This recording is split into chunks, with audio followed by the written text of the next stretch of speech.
আহ জানো, প্লিজ ছেড়ে দাও। একটু আদর করি তারপর।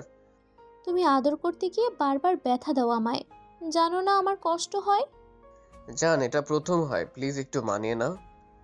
তুমি জানো, পাশের বাসার ভাবি আমাকে শুধু জিজ্ঞেস করে বাসর ঘরে তুমি কি করেছিলে আমার সাথে। আশিক কিছু সিরিয়াসলি নাই, সোনালিকার কথা জিজ্ঞেস করে।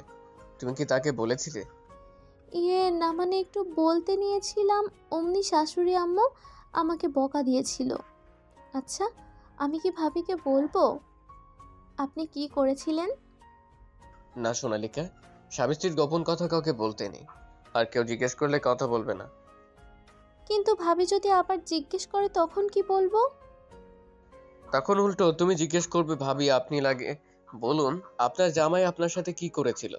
আপনি বলার পর আমি বলবো। ভালো কথা। এখন আমাকে বুকে থেকে নামিয়ে দাও, গোসল করব।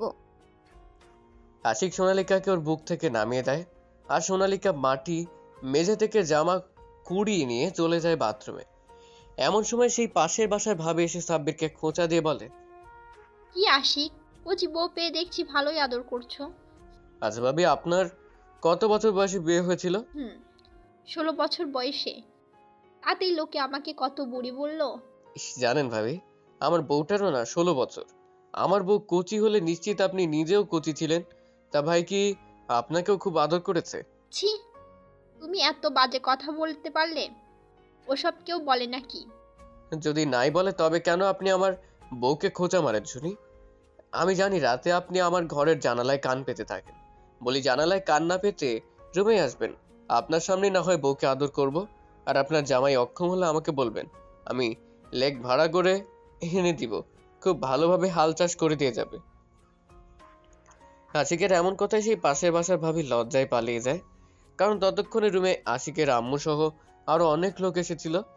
আশিক কিছুটা শান্ত হয়। তারপর, আম্মু এমন মেয়েকে বাসায় ঢুকতে দাও কেন?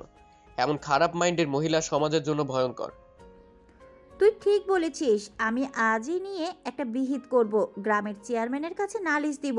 আমার ছেলের ঘরে জানালার আড়ি পাতা, শাস্তি ওকে বোঝাবো। আশিকের আম্মু থেকে বের হয়ে চলে যায় এমন সময় সোনালিকা বাথরুম থেকে বের হয়ে আশিকের পাশে বসে। এই, কি হয়েছিল রুমে? কিছু না বউ, তোমার গোসল হয়েছে? হয়েছে। আশিক সোনালিকা চুলের মাঝে নাক ডুবে দিয়ে বলে, ইস, আমার না আবার আদর করতে ইচ্ছে করছে। আমি জানতাম আমার বরটা আমার কাছে আসলেই আদর করবে শুধু। কি করে জানলে শুনি? কারণ আমি দেখতে অনেক অনেক কিউট, বুঝলে? আশিক সোনালিকার ঠোঁট দুটোর দিকে এগোতে নিবে, অমনি সোনালিকা আশিককে বাধা দিয়ে করুণ কণ্ঠে বলে। এই, দরজা তো খোলা। আশিক কিছুটা বিরক্তি নিয়ে দরজার দিকে তাকায়। সোনালিকা খিলখিল করে হাসতে হাসতে বলে, ইস, বরটা রাগ করেছে রে। দাঁড়াও, আমি লাগিয়ে আসছি। সোনালিকা আশিকের কোল থেকে উঠে দরজা লাগানোর নাম করে এক দৌড়ে চলে যায় কিচেনে। আর যাওয়ার আগে বলে, বরমশাই, ওভাবে বসে না থেকে গোসল করে আসুন, আমি খেতে গেলাম। আশিক মুচকি এসে গোসল করতে চলে যায়। গোসল করা শেষ করে চলে যায় ডাইনিং টেবিলে। সাব্বির খেতে বসেছে এমন সময় সোনালিকা কিচেন থেকে দৌড়ে এসে আশিকের কোলে বসে আশিকের গলা জড়িয়ে ধরে বলে, ওই বর, একা একা খেতে বসেছো কেন? ইস, এখন এসেছে রে, তখন পালিয়ে এলে কেন? ক্ষুধা পেয়েছিল যে। আমি তো রাগ করেছি। ইস, বাবুটা, এই যে আদর করে দিচ্ছি। মুয়া, মুয়া, মুয়া। আশিক মুচকি হেসে সোনালিকার ঠোঁট দুটো চেপে ধরে বলে, হেই পেছনে দেখো, আম্মা আমাদের দিকে তাকিয়ে মুচকি হাসছে। সোনালিকা কিছুটা লজ্জা পেয়ে পেছনে তাকায়। সত্যি আশিকের আম্মু ওদের দিকে তাকিয়ে হাসছে। তিনি সোনালিকাকে লজ্জা পেতে দেখে বলে, আরে পাগলি, লজ্জা পাচ্ছিস কেন শুনি?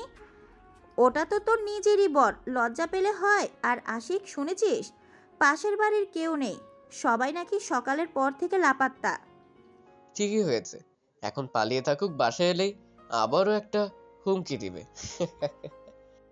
কি, পাশের বাসার ভাবিরা নেই? সোনালিকা কিছুটা মন খারাপ করে বলে। আশিক সোনালিকার মন খারাপ করা দেখে বলে, আরে তোমার আবার কি হলো, এভাবে মন খারাপ করলে কেন? তুমি না সকালে বলেছিলে ভাবিকে এই কথা জিজ্ঞেস করতে? ইস, এখন কি করে জিজ্ঞেস করব? ইস, আমার বউটা সত্যিই পাগলি রে।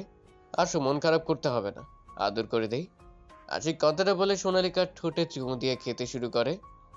রাতে খাওয়া দাওয়া শেষে সোনালিকা আর আশিক শুয়ে আছে একে অপরকে জড়িয়ে ধরে। এমন সময় সোনালিকা আশিককে বলে, বর, আমাকে একটু কোলে নিয়ে ছাদে হেঁটে বেড়াবে প্লিজ? হঠাৎ? প্লিজ চলো না, আমার খুব ইচ্ছে করছে। আশিক সোনালিকাকে কোলে তুলে নিয়ে ছাদে যেতে থাকে, আর সোনালিকা বাচ্চাদের মতো আশিকের গলা জড়িয়ে ধরে আছে। রাতের পূর্ণিমায় চাঁদের আলোয় সোনালিকাকে আরো বেশি সুন্দর লাগছে। এই বর, চেয়ে আছো কেন? শুনবে না রাতে কেন ছাদে এলাম? হ্যাঁ বলো। তুমি তো জানোই আমার আম্মু নেই, যেটাও আছে সেটাও হলো সৎমা। জানো, ছোটবেলায় নিজের বাবা মার বাসর দেখেছি। এর চেয়ে বেশি লজ্জার আর কিছু হতে পারে বলো? আমার মনে হয় না। বাবা মার বাসর ঘরে জানো আমি সেদিন ঘুমাইনি, বলতে ঘুমাতে পারিনি, খাট অতিরিক্ত নড়াচড়া করার জন্য। চুপি চুপি শুনছিলাম নতুন আম্মুর কথা। তিনি বাবার কাছে আবদার করছিল তাকে ছাদে নিয়ে যাওয়ার জন্য। বাবাও ছাদে নিয়ে নিয়ে গিয়েছিল তাকে কোলে করে। কেন যেন লোভ সামলাতে পারিনি তাদের দেখার জন্য। চুপি চুপি ছাদে গিয়েছিলাম আমি, আর দেখেছিলাম বাবা নতুন আম্মুকে কি সুন্দর করে পুরো ছাদে ঘুরে বেড়াচ্ছিলেন আর একটু পর পর চুমু দিচ্ছিলেন। তা বউ, তুমিও কি তেমন করতে যাচ্ছ?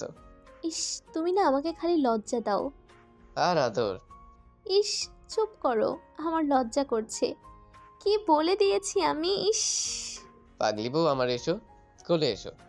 সোনালিকা লজ্জা পেল। আশিক জোর করে সারা রাত সোনালিকাকে নিয়ে পুরো ছাদ ঘুরে বেরিয়েছে, আর একটু পর পর চুমু এঁকে দিয়ে সোনালিকার কপালে, গালে আর কখনো ঠোঁটে।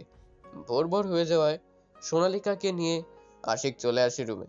সোনালিকা বাচ্চাদের মতো আশিকের বুকে শুয়ে থেকে টি শার্টের বোতাম নিয়ে খেলতে খেলতে বলে, বর, আমার বেবি চাই। তুমি তো একটা বাচ্চা, আগে বড় হও। না, আমার বেবি চাই, প্লিজ এনে দাও। তাহলে কাছে এসো। কাছেই তো আছি। আরো কাছে। কথাটা বলে আশিক সোনালিকাকে খুব শক্ত করে জড়িয়ে ধরে চার চোখ এক করে দেয়। হয়তো কিছুক্ষণ পরই তারা হারিয়ে যাবে নতুন দুনিয়ায়, যেখানে শুধু সুখ আর সুখ।